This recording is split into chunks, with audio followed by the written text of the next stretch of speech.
বেশ অনেকগুলো দিন হয়ে গেল লক্ষ্মী ভাণ্ডারে কোনো রকম কোনো টাকা পয়সা রাখা হচ্ছে না। তো আজকে আর কি মনে মনে ভাবলাম যে সকালবেলা যে লক্ষ্মী ভাণ্ডারটা কিছু টাকা পয়সা রাখি, তো 200 টাকা মতো নিয়ে নিয়েছি লক্ষ্মী ভাণ্ডারটার মধ্যে রাখবো বলে। আর আমি যে পড়াই প্রত্যেক মাসে যে মাইনাটা পাই সেটা কিন্তু আমি খরচা করি না, এই লক্ষ্মী ভাণ্ডারের মধ্যেই রাখি আর কি।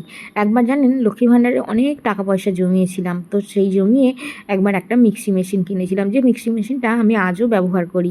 তো সেই কারণে আমি খুব যত্ন করে সংসারের প্রত্যেকটা জিনিস রাখি, মানে প্রত্যেকটা জিনিস যখন করেছি একটা একটা করে এইভাবে টুকটাক করে জিনিস টাকা পয়সা জমিয়ে তারপরে হাজব্যান্ডের থেকে কিছু নিয়ে তারপর করেছি। তো হ্যালো এভরিওয়ান, কেমন আছেন আপনারা সবাই? আশা করি আমার প্রত্যেক বন্ধু ভালো আছেন, আর আমরাও কিন্তু বেশ ভালো আছি। তো এখন ওই সকাল 7টা নাগাদ বাজে, চাটা সব কিছু খাওয়া হয়ে গেছে, এবার রান্নাবান্নার দিকে যাব। তার আগে ওই লক্ষ্মী ভাণ্ডারের মধ্যে কিছু পয়সা রাখলাম, এবার আমি চুলটা আঁচড়ে নিয়ে পরিপাটি হয়ে তারপর রান্নার দিকে যাব। আর বেশ কয়েকদিন ধরে টানা বৃষ্টির কারণে চুল তো একেবারেই শুকাচ্ছে না, তো সেই কারণে একটু চুলটা আর কি মানে ভিজে ভিজে মতো লাগছে। তো যাই হোক, আজকে একটু শ্যাম্পু দিয়ে চান করে নেব, তাহলে স্নানের সময় একটু শ্যাম্পু দিয়ে দিলে চুলটা বেশ ভালো হালকা হয়ে যায়, তাড়াতাড়ি শুকিয়ে যায়। তো গতকাল তো শ্যাম্পু করা হয়নি, তো এমনিই স্নান করে নিয়েছিলাম, সারাদিন ভিজে ভিজে কাজ করেছি বৃষ্টির জলে। তো যাই হোক, আজকে রান্নাবান্না হচ্ছে করলা আলু ভাজা, মানে উচ্ছেটা কিন্তু শাশুড়ি কেটেছিল ওই চচ্চড়ি করার জন্য, আমি আর চচ্চড়ি করলাম না, করলা আলু ভেজে নিলাম। আর শুকনো কপি ভিজিয়ে দিয়েছিলাম, তো শুকনো কপি দিয়ে তরকারি করব। শুকনো কপির তরকারিটা আমার ছেলে খুব পছন্দ করে, আর আমিও ভীষণ ভালোবাসি। হাজব্যান্ড কিন্তু খায় না, ওর জন্য ওই পেঁপে ভাতে দেবো আর একটু আলু দেবো, পেঁপে আর আলু একসঙ্গে মাখবো, মেখে ওকে দেবো। আর ওই যে কপিটা অলরেডি 3-4টে সিটি দিয়ে একদম পুরো জলটা ফেলে দিয়েছি, কারণ শুকনো কপি তো একটু সিদ্ধ হতে সময়ও লেগে যায়, তো সেই কারণে প্রেসার কুকারে মানে সিটি না দিলে সিদ্ধ হবে না। আজকে না এই যে তরকারিটা রান্না করছি এর কিন্তু আলুটা আজকে ভাপিয়ে ফেলিনি, কারণ ডাইরেক্ট একদম ভেজে নিয়েছি, কারণ হাজব্যান্ড যেহেতু এই তরকারিটা খাবে না, তো সেই কারণে আর কি ডাইরেক্ট আলুটা ভেজে নিয়ে তরকারিটা রান্না করেছি। তরকারির কিন্তু আলুর কিন্তু এই জল যদি ফেলে দেওয়া হয় তরকারির টেস্টটা কিছুটা হলেও কমে যায়, তো একদম ডাইরেক্ট রান্না করেছি, তার জন্য তরকারিটা খুব টেস্টফুল হয়েছে। আমার ছেলে যখন মানে খাচ্ছিল আর কি, এখন যখন ভয়েস দিচ্ছি তখন বলি, তো ছেলে যখন খাচ্ছিল তো বলছে আর কি যে মা তরকারিটা কিন্তু খুব সুন্দর হয়েছে। ছেলেটা আমার এই তরকারিটা খেতে এত পছন্দ করে, তো সকালে তো খেয়ে স্কুলে গেছে, আবার স্কুল থেকে এসে মুড়িও খেয়েছে যেই তরকারিটা দিয়ে, আবার রাত্রে যদি থাকে তখনও খোঁজে আর কি, যেদিন রান্না হয় সেদিন তখনও খোঁজে রাত্রে যে মা তরকারিটা আর নেই। তো যাই হোক, তো সেই কারণে একটু বেশি করেই বানিয়েছি। আর এবার করে নেব হচ্ছে মুসুরির ডাল। তো মুসুরির ডাল কিন্তু আমার একেবারেই খেতে ভালো লাগে না, কিন্তু বাধ্যতামূলকভাবে এই বর্ষায় মুসুরির ডালটাই করতে হবে, কারণ শাশুড়ি হাজবেন্ড দুজনেই আর কি ওরা একটু আর কি অ্যাসিডিটির সমস্যা আছে ওদের, তো সেই কারণে ওরা বিউলির ডালও অতটা খেতে পছন্দ করে না, আর ওই টক ডাল তো অতটা ভালোবাসে না। তো যাই হোক, সেই কারণে একটু মুসুরির ডালই করছি, তো ওদের জন্যই করছি, আমি কিন্তু ডাল খাবো না, কারণ ওই যে সমুদ্রের মাছ আছে আর পোনা মাছও আছে, 2 রকম মাছ আছে, তো 2 রকম মাছ আছে, একটু বেশ পেঁয়াজ বাটা দিয়ে সর্ষে বাটা দিয়ে ঝাল করবো, ওটা দিয়ে ভাত খাওয়া হয়ে যাবে আর কি। আর এদিকে দেখতে পাচ্ছেন এগুলো হচ্ছে কাঁঠালের দানা, তো কাঁঠালের এই যে আঁটিগুলো এগুলো আর কি কেটে হাজব্যান্ডকে বললাম একটু খোসাগুলো তুলে দাও, ও ছুরি দিয়ে হালকা হালকা করে চাপ দিয়ে খোসাগুলো তুলে দিল। তো এখন ভাবছি এটা একটু সিদ্ধ করব, আর এই সিদ্ধটা খেতে ভীষণ ভালো লাগে আমার। কেউ কিন্তু খাবে না জানেন তো, বাড়িতে কেউ পছন্দ করে না, কিন্তু আমার কিন্তু এই কাঁঠালের দানা সিদ্ধ খেতে ভীষণ ভালো লাগে। এটা আবার ওই একটু ভাজা শুকনো লঙ্কা দিয়ে যদি মেখে খাওয়া হয় মানে আরও সুন্দর লাগে খেতে। তো যাই হোক, সেই সব কেউ খায় না, তো আমি একদম একা খাই, সেই কারণে ডাইরেক্ট ওই নুন দিয়ে সিদ্ধ করে নেব, নিয়ে আমি খাবো। আমার তো খুব ভালো লাগে খেতে, পুরো একদম বাদামের মতো লাগে খেতে, আর ভীষণ মিষ্টি জানেন তো। আর কাঁঠাল তো এবারে আমাদের নেই, ওই যে পাশের বাড়ির কাকিমা কাঁঠাল দিয়ে গিয়েছিল, তার দানাগুলো ছিল ওইগুলোই ভালো করে মানে ধুয়ে সযত্নে রোদ্দুরে দিয়ে রেখেছিলাম, তো আজকে সেগুলো কাটলাম। তো যাই হোক, এদিকে রান্নাবান্নাগুলো করে নিই চটপট করে, দেরি হয়ে যাবে কারণ হাজব্যান্ড আবার বেরোবে। আর আমি না তরকারি ঠিক মানে আইডিয়া করতে পারি না লবণ বা ঝাল টালগুলো, তো সেই কারণে একটু ডালের লবণটা দেখে নিলাম যে ঠিকঠাক আছে, কিন্তু যাই হোক একদম পারফেক্ট আছে। হাতটা ধুয়ে নিলাম, এঁটো হাত, এইগুলো তার তরকারিতে দেওয়া যায় না, এই সেই হাত, তো সেই কারণে হাতটা ধুয়ে নিয়ে এই তো এবার ডালটা ঢেলে নেব, নিয়ে মাছটা করলেই মোটামুটি আজকে রান্না হয়ে যাবে কমপ্লিট।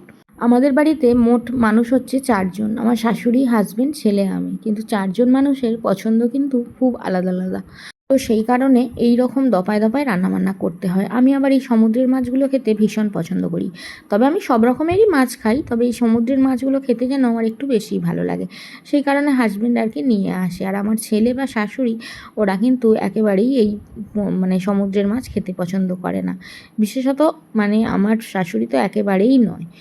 তো যাই হোক, রান্নাবান্না এখন করি, এবার যার যেটা পছন্দ তাকে সেটা সেইভাবে দেব। কিন্তু রান্না আমি একসাথেই করব, কারণ আলাদা আলাদা করে রান্না করা আমার পক্ষে সম্ভব নয়। এই দেখতে পাচ্ছেন একসঙ্গে করে নিয়েছি 2 রকম মাছ ঝাল, আর পেঁয়াজ সর্ষে দিয়ে মাছটা ঝাল করেছি। কালারটা দেখুন অসাধারণ হয়েছে, আর খেতেও নিশ্চয়ই খুব ভালো হবে।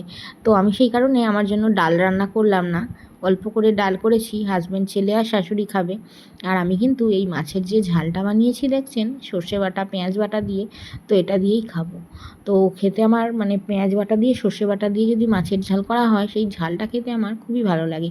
আর শুধু সর্ষে বাটার যে ঝালটা হয় ওটা কিন্তু আমি খাই না, ফেলে দিই জানেন তো, ওটা অতটা ভালো লাগে না, কিন্তু এটা খুব টেস্টি হয়। তো যাই হোক, এখন রেখে দিই, ওকে দিয়ে দিলাম।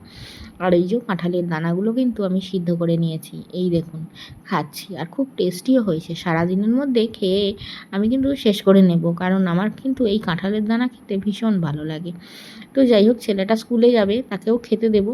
দেখুন যথারীতি আমার ছেলে কিন্তু রেডি হয়ে গেছে, ও এবার স্কুলের উদ্দেশ্যে রওনা দিচ্ছে। আজকে শুক্রবার, ও স্কুলে যায় না, কিন্তু ওর আজকে প্র্যাকটিক্যাল আছে, তো সেই কারণে যাচ্ছে। ওর পড়াশোনার তো ভীষণ চাপ, অনেক জায়গায় কোচিং যেতে হয়, তো সেই কারণে স্কুলে রোজ দিন যায় না, ওই প্র্যাকটিক্যালের দিনগুলোতেই যায়। তো আজকে প্র্যাকটিক্যালটা আছে, তো সেই কারণে আজকে যাচ্ছে। তো যাই হোক, ওকে মানে ও বেরিয়ে গেল, এবার আমি আমার কাজে লেগে পড়েছি, কারণ একা হাতে সবটাই তো করতে হয়। মানে তাড়াহুড়ো করে যদি না একের পর এক করতে থাকি, তাহলে কিন্তু আমার ওইদিকে স্নান করতেও অনেক দেরি হয়ে যাবে। তো সেই কারণেই তাড়াহুড়ো করে কাজগুলো করে নিই।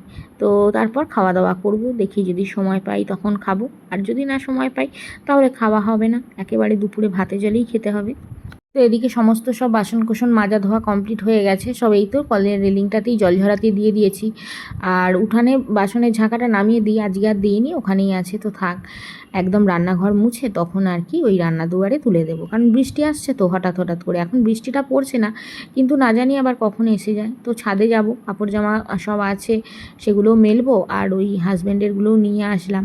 আর সমস্ত কাপড় জামা না এই মেঘলায় মানে একদম পুরো ঘর বারান্দায় দেওয়া হচ্ছে, যার কারণে কি বলুন তো, কাপড় জামা কীরকম গন্ধ লাগে। তাও আমি একটু ওই কমফর্ট দিয়ে দিই, তাহলেও কিন্তু কাপড় জামা রোদ্দুরে শুকালে তার একটা আলাদা রকমই, কাপড় জামাগুলো ধরতেই কত ভালো লাগে, তাই না বলুন? আর এই যেন কাপড় জামায় হাত দিতেই ইচ্ছা করে না, এই মেঘলা বাদলার মধ্যে কাপড় জামাগুলো সবসময়ই যেন মনে হয় ভিজে ভিজে হয়ে আছে, সেঁটিয়ে আছে। আমি যদি আমার ছেলেকে বলি যে বাবু বর্ষাকালটা না আমার একেবারেই ভালো লাগে না, তখন আমার ছেলে কি বলে জানেন, যে মা বর্ষাকালটা আছে বলেই আমরা কিন্তু খেতে পাই, কারণ বর্ষাকালেতেই ধানটা হয়, বর্ষাকাল না হলে কিন্তু ধান চাষ হতো না। তো যাই হোক, কাপড় জামাগুলো মেলে দিই টুকটাক করে। এই ঘরের মধ্যেও কিন্তু অনেকগুলো কাপড় জামা আছে, সব আধ শুকনো অবস্থায় আছে, তো এক এক করে মেলে দিই। যদি হালকা মানে রোদের আতশটাও থাকে, তাহলেও কিন্তু কিছু না হলেও শুকিয়ে যাবে, কারণ পরের দিন আবার তো পরতে হবে, তাই না? বর্ষাকালে এই কাপড় জামা শুকোনোর মানে প্রচুর অসুবিধা ছিল জানেন তো। আমার কোনো রকমে একটা উপরে ছোটো মতো ঘর ছিল, কিন্তু সেটাই সব জামা কাপড় মেলা যেত না, নিচের বারান্দাতেও মেলতে হতো, মানে খুবই অসুবিধা হতো। এখন কিন্তু আমার দোতলা তিনতলা হয়ে খুব সুবিধা হয়েছে। এখন দোতলায় বড় বারান্দায় দড়ি খাটিয়ে দিয়েছে হাজব্যান্ড, আবার ওদিকে ঘরেও একটা দড়ি খাটিয়ে দিয়েছে, আর তিনতলার ঘরে তো দড়ি খাটানোই আছে। কাজে কি হচ্ছে না, অনেক জামা কাপড় একসঙ্গে কাচা ধোয়া করলেও আমার সমস্যা হয় না, কিন্তু এগুলোকে রোদ্দুরে দিয়ে শুকানোর ব্যাপার আছে, কারণ এই বর্ষাকালে তিনতলায় উঠে, তখন একতলায় ছিল, তাড়াহুড়ো করে ছাদে উঠে পড়তাম বৃষ্টি এসে গেলে, কিন্তু তিনতলায় উঠতে একটু সময় লেগে যায়। আমরা যে তিনতলা বাড়ি করতে পারবো এটা কিন্তু কোনো দিন স্বপ্নেও ভাবতে পারিনি। তো ঈশ্বর চেয়েছেন বলেই সম্ভব হয়েছে, তা না হলে কোনো দিনই অসাধ্য সাধন হতো না। কারণ আমার হাজব্যান্ড হচ্ছে একাই আর্নিং মেম্বার, আর আমরা হচ্ছি এই 4 জন, মানে বাড়িতে মানুষ আছি যারা শুধুমাত্র বসে খাই। তো যাই হোক, এখন ঈশ্বর দিয়েছেন, অনেকটাই এগিয়ে নিয়েছি, তারপর এবার আস্তে আস্তে করে কমপ্লিট করব।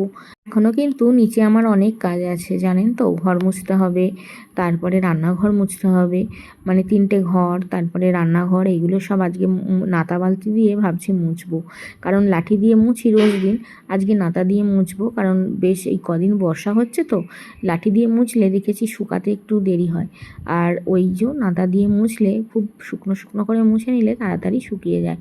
তো সেই কারণে আজকে একটু নাতা দিয়ে মুছবো, নাতা দিয়ে মুছলে যেন মনে হয় ঘরগুলো বেশি পরিষ্কার হয়। তো চলুন, কাপড় জামাগুলো মেলে দিয়েছি, এবার নিচে চলে যাব। আর দেখুন না, তারটা এত উঁচুতে খাটিয়ে দিয়েছে, মানে আমাদের মিস্ত্রিগুলোকে যখন কাজ করছিল তখন তো বলা হয়নি, আর হুকগুলো অনেকটা উঁচুতে লাগিয়েছে, যার জন্য তারগুলো অনেক উঁচু হয়ে গেছে। আজকে যেহেতু রথযাত্রা, মানে উল্টো রথ, তো ছেলেটা আর কি আবদার করেছে যে মা আজকে একটু মোমো বানাবে। তো আমার কাছে যে ডিঙ্কা পড়তে আসে, ওর বাবার হচ্ছে চিকেনের দোকান, তো সেই কারণে ওর বাবাকে আবার ফোন করে বলে দিয়েছিলাম, তো চিকেন দিয়ে গেছে আর টাকাটাও সঙ্গে সঙ্গেই দিয়ে দিয়েছি। তো যাই হোক, চিকেনটা এখন ভালোভাবে ম্যারিনেট করে গুছিয়ে ফ্রিজের মধ্যে রেখে দিই, সন্ধ্যার দিকে বানাবো, বিকেলে তো পড়ানো আছে। আমি যেমন তার ছেলেকে পারিশ্রমিকের বিনিময়ে পড়াই, তেমনি তার দোকান থেকে যখন চিকেন নিয়ে আসি তখন কিন্তু টাকা দিয়েই নিয়ে আসি।